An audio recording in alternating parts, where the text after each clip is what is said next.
This is what so many people miss about the best-selling book, Atomic Habits. It's that it's not a book about discipline. It's actually a book about identity because the habits that you repeat every day form the evidence of the person that you believe you are. So grab your cup of tea and let's talk about atomic habits through the lens of identity.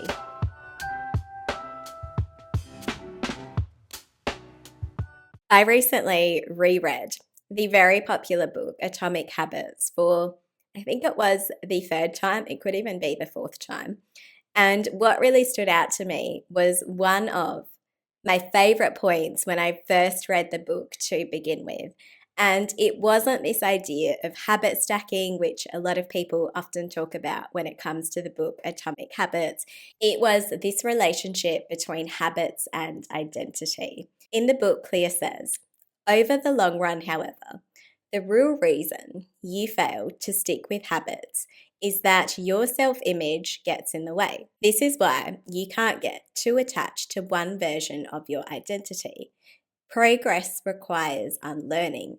Becoming the best version of yourself requires you to continuously edit your beliefs and to upgrade and expand your identity. Now, James Clear has become an icon in the space of developing habits, and he is often presenting to sporting organizations or to top companies. And that is because elite performers understand that real transformation starts from within. And that leads nicely into my takeaway number one, which is identity first, behavior change. Now, Clear argues that real change starts from within.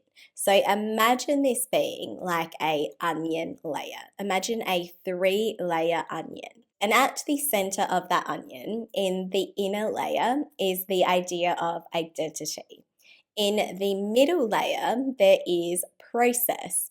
In the outer layer, there is outcomes. So your inner layer, your identity, for example, might relate to things like your beliefs, your self-image, your judgments about yourself. So you might see this as the outcomes are the results. The process is how you get them. The identity, however, is who you believe you are. Real behavior change, then, is about identity change. And it's this idea that separates the book Atomic Habits from a lot of its usual productivity counterparts. It's this conversation around identity as opposed to just everyday productivity hacks, which are still an element of the book. But it's this conversation around identity that I think is a much more compelling one that so many people don't have when it comes to talking about productivity and habits. And he uses this example of someone being offered a cigarette and them saying, no thanks, I'm trying to quit.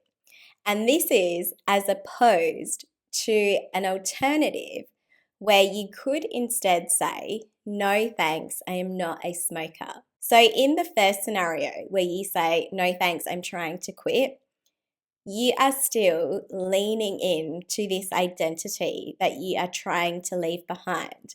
Whereas in the second scenario, where you say that you aren't a smoker, you are fully stepping into that identity that you wish to embody. In the book, Clear says, the more pride you have in a particular aspect of your identity, the more motivated you will be to maintain the habits associated with it. If you're proud of how your hair looks, you'll develop all sorts of habits to care for and maintain it. If you're proud of the size of your biceps, you'll make sure you never skip an upper body workout. If you're proud of the scarves you knit, you'll be more likely to spend hours knitting each week.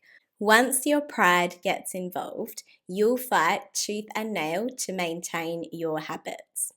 So, P.S., just to interrupt the conversation around atomic habits, if you are also looking for other books to read that could complement this idea in Atomic Habits really well. If you're really interested in the idea of future self thinking, then there are a few books that I have shared on my channel recently, which I absolutely loved in this space. Two of them are by Benjamin Hardy, who really focuses on this idea of future self and identity really well. And I talked about this in my recent episode about being your future self now, and also in my episode around having a keystone goal and how a keystone goal can change everything for your future identity. So there are some really great recommended books in those episodes as well. And that is Be Your Future Self Now, the book, and also That Personality Isn't Permanent. That is another book by Benjamin Hardy as well. But then I've also recently shared another two books, and one of those was So Good They Can't Ignore You, which I absolutely loved. And another book that I am completely obsessed with is The Alter Ego Effect, which I also broke down my favorite takeaways for as well. So if you are wanting to add to your reading list or to just get the top takeaways from those books, then make sure you check out those episodes as well. But for now, back to Atomic Habits and my takeaway number 2, and that is every action is a vote for the person you want to become. This was a really key takeaway from the book. It's that every time you take an action, that action or that vote is either leading you closer to the particular identity that you wish to have, or it could be also moving you away from that identity. In the book, Clear says, every action you take is a vote for the type of person you wish to become. No single instance will transform your beliefs, but as the votes build up, so does the evidence of your new identity. So, say for example, you choose to have the healthier lunch option. This is a vote for the identity that I'm healthy. Or maybe you choose to practice the piano. This is the vote for the identity of I'm a musician. Or maybe you are choosing to actually post the video that you have been wanting to create. That is a vote for the identity I'm a creator. And while these actions might seem small at the time, over time, all of these votes, all of these small actions mount up to a meaningful transformation. And your role is to make sure that those votes are closer to the direction that you want to go. My takeaway number 3 from Atomic Habits is identity over intensity.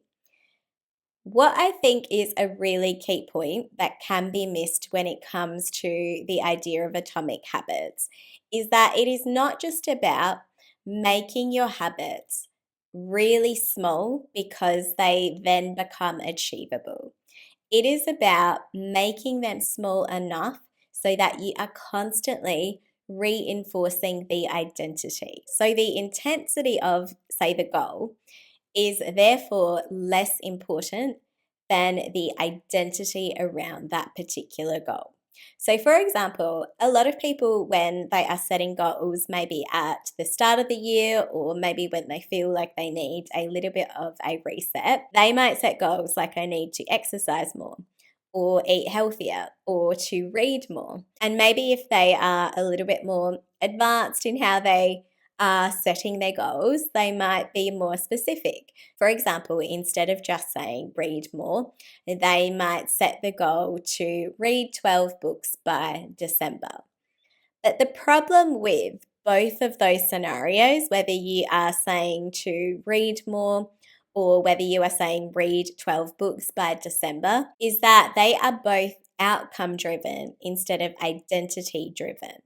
So, where atomic habits can become a really interesting idea is how it highlights that you should instead flip your thinking to have this identity that I am a reader. I am the type of person who reads weekly, for example. And obviously, you can phrase this in a way that is going to be more specific, but it is about embodying that identity as a part of your process as well. because it is the identity that you are going to emotionally connect to, as opposed to just the mechanics of the goal, the details of the goal. It is this part that is more sustainable in the long term because it can shift who you believe you are at your core, and you want your behaviors to align with who you believe you are. In the book, Clear says, the ultimate form of intrinsic motivation is when a habit becomes part of your identity.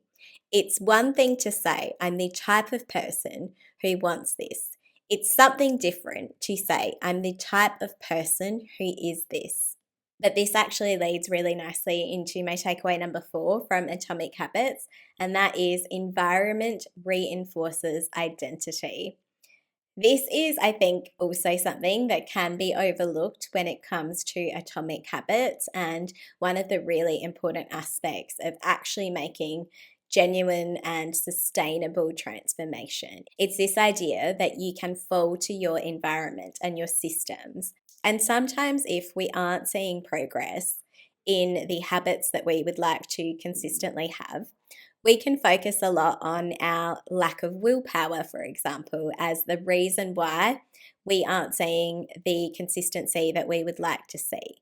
Instead of redirecting that attention to your environment and evaluating how your environment is reinforcing your behaviors. And Clear proposes to instead curate your environment to automate good decisions, to get into flow, to subtract negative influences, because your environment is either going to influence your behavior towards the direction that you want to go in, or it is going to reinforce that identity that you want to leave behind. In the book, Clear says, in the long run, and often in the short run, your willpower will never beat your environment. The more disciplined your environment is, the less disciplined you need to be. Don't swim upstream. Thanks so much. For more on stepping into the best version of yourself, then check out my earlier episode on the book, The Alter Ego Effect. I'll see you in the next episode.